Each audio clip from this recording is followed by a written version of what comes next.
Hello viewers, welcome to my channel online study with Bhavesh. आज की video में हम बात करने वाले हैं क्वथनांक में उन्नयन पर आधारित एक महत्वपूर्ण न्यूमेरिकल के बारे में। तो चलिए स्टार्ट करते हैं। देखिए आपका न्यूमेरिकल क्वेश्चन कहता क्या है। शुद्ध जल का क्वथनांक 100 डिग्री सेल्सियस है। इसके 100 ग्राम में 1.85 ग्राम ग्लूकोज को घोलने पर प्राप्त विलयन के क्वथनांक की गणना कीजिए यदि Kb is to 0.52 kelvin kilogram प्रति मोल हो। ओके, तो बेसिकली हमें क्या ज्ञात करना है? प्राप्त विलयन के क्वथनांक की, मतलब हमें यहाँ पर विलयन का क्वथनांक ज्ञात करना है। ओके, तो सबसे पहले जो जो दिया हुआ है वो लिख लेते हैं। यहाँ पर हमें क्या लिखना है? सॉल्यूशन लिखना है। यहाँ पर हमें क्या लिखना है? सॉल्यूशन लिखना है, आंसर नहीं लिखना है। Okay, solution. उसके बाद जो जो आपको दिया गया है वो लिख लीजिए। तो हमें क्या क्या दिया गया है? दिया गया है सबसे पहले हमें दिया है शुद्ध जल का क्वथनांक। क्या दिया है आपको? शुद्ध जल का क्वथनांक दिया हुआ है। वो भी कितना दिया हुआ है आपको?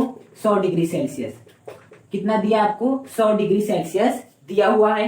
अब उसके बाद क्या दिया है?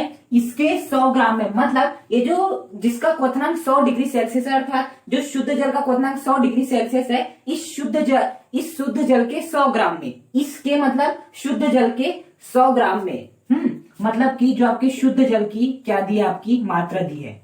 शुद्ध जल का जो द्रव्यमान दे रखा है वो कितना दे रखा है? ऑब्वियसली बात है 100 ग्राम दे रखा है। कितना दे रखा है?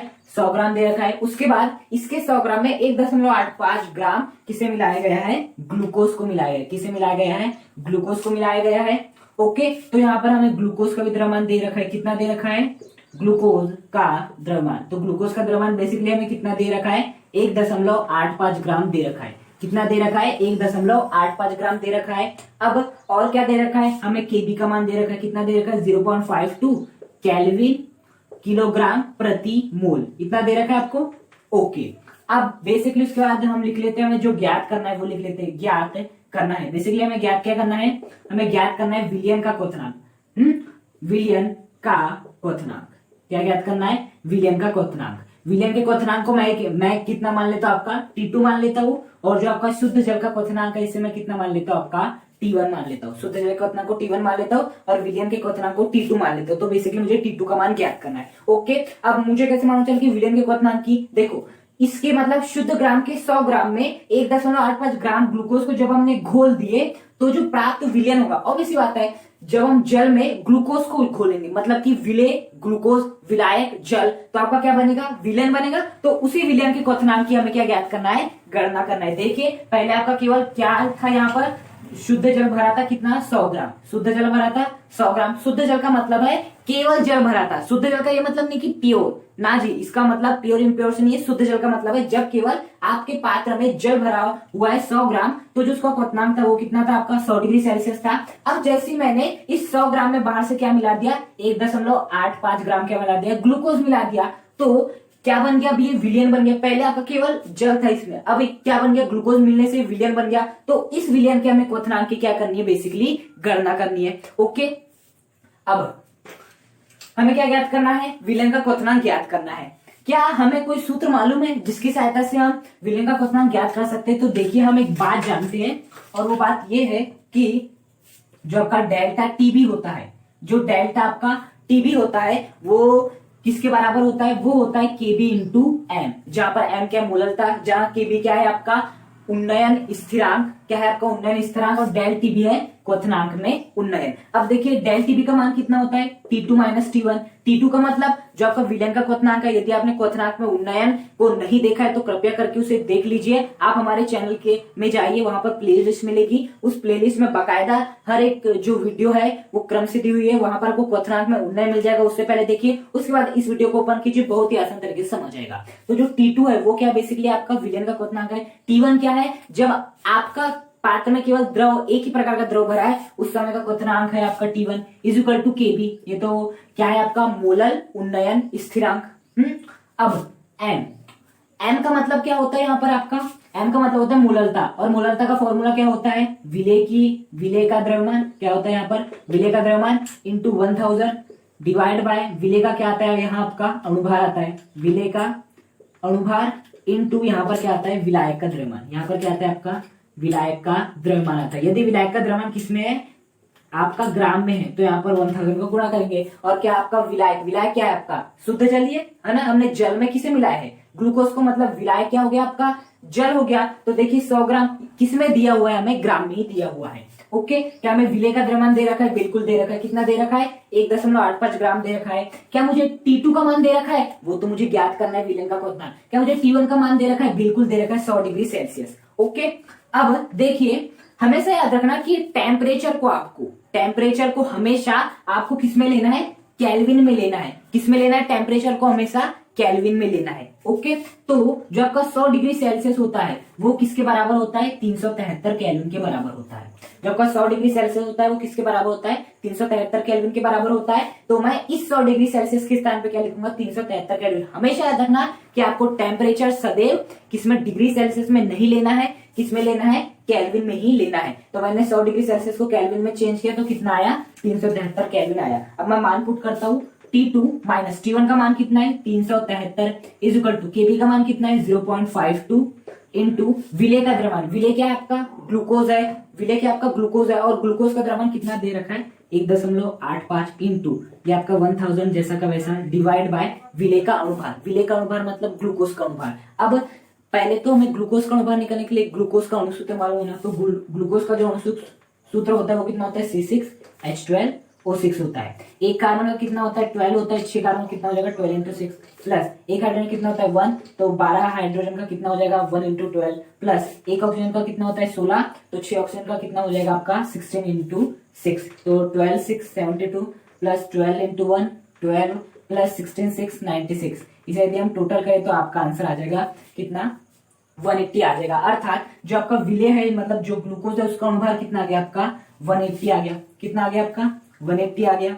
अब इसके बाद विलायक, विलायक क्या है आपका शुद्ध जल है मतलब कि जल है, उसका द्रव्यमान कितना दे रखा है आपको 100 ग्राम दे रखा है। ओके, अब क्या हम T2 का मान आसानी से ज्ञात कर सकते हैं। देखिए हम क्या कर लेते हैं, एक शून्य से एक शून्य कैंसिल, 2 शून्य से आपके 2 शून्य कैंसिल। ओके, तो हम इसे सॉल्व करते हैं, T2 minus 373 is equal to देखिए 0.52 है। अब मैं क्या करता हूँ इस पॉइंट को हटा लेता हूँ, नीचे 1 आ जाएगा, पॉइंट के बाद कितने अंक है 2 अंक है, तो यहाँ पर कितने शून्य आ जाएंगे 2 शून्य आ जाएंगे। अब इससे भी हम हटा सकते हैं, 0.52 लिखे या 52 लिखे दोनों का मान उतना ही होता है, इंटू यहाँ पर कितना आ जाएगा 1.85। ओके, ये 1000 तो कैंसिल हो गया, अब 100 भी कैंसिल हो गया, यहाँ पर कितना बचा है 18 बचा हुआ है, एक शून्य इसका भी कैंसिल होगा। देखिए अब मैं जैसे दशमलव को हटाता हूँ तो नीचे क्या आ जाएगा 1 आ जाएगा। देखिए दशमलव के बाद कितने अंक है 2 अंक है, तो यहाँ पर कितने शून्य आ जाएंगे आपके 2 शून्य हो जाएंगे। तो बेसिकली क्या हो जाएगा आपका 52 इंटू 185 अपॉन 100 इंटू 18 इंटू 100 हो जाएगा। अब हम इसे क्या कर लेते हैं सॉल्व कर लेते हैं, तो देखिए क्या हो जाएगा T2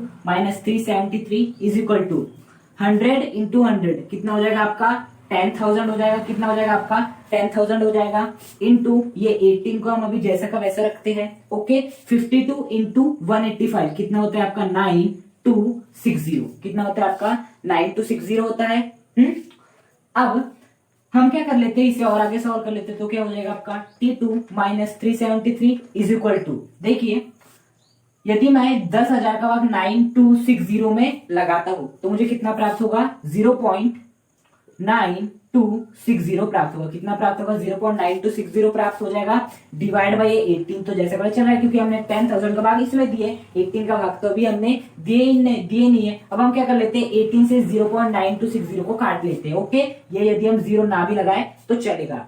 अब हम देखते हैं इसे सॉल्व करें तो T2 minus 373 is equal to काटेंगे तो कितना आ जाएगा 0.514 लगभग आ जाएगा। तो इसे हम कितना मान के चलते हैं T2 minus 373 is equal to 0.52 मान के चलते। कितना मान के चलते 0.52 मान के चलते हैं। ओके, अब हम बेसिकली किसका मान ज्ञात करना है T2 का मान ज्ञात करना है, तो हम क्या कर देते हैं ये जो आपका 373 इसे मैं इस साइड में भेज देता हूँ, तो कितना हो जाएगा 0.52 प्लस 373, ये लगभग चलते जा रहा था। देखिए यदि आप 18 का भाग 9 में देंगे तो आपको 0.514 ओके 444 तो इस प्रकार से मिलता जाएगा। तो मैंने इसे क्या लिखा हूँ 0.52 लिख दिया। कितना लिख दिया 0.52 लिख दिया लगभग। अब मैं इस 0.52 में क्या जोड़ देता हूँ 373 जोड़ देता हूँ। तो जैसे मैं क्या कर दूंगा प्लस कर दूंगा तो मुझे आंसर कुछ इस प्रकार से प्राप्त हो जाएगा T2 इज इक्वल टू 373.52। तो बेसिकली जो आपका विलयन का क्वथनांक आ गया वो कितना आ गया आपका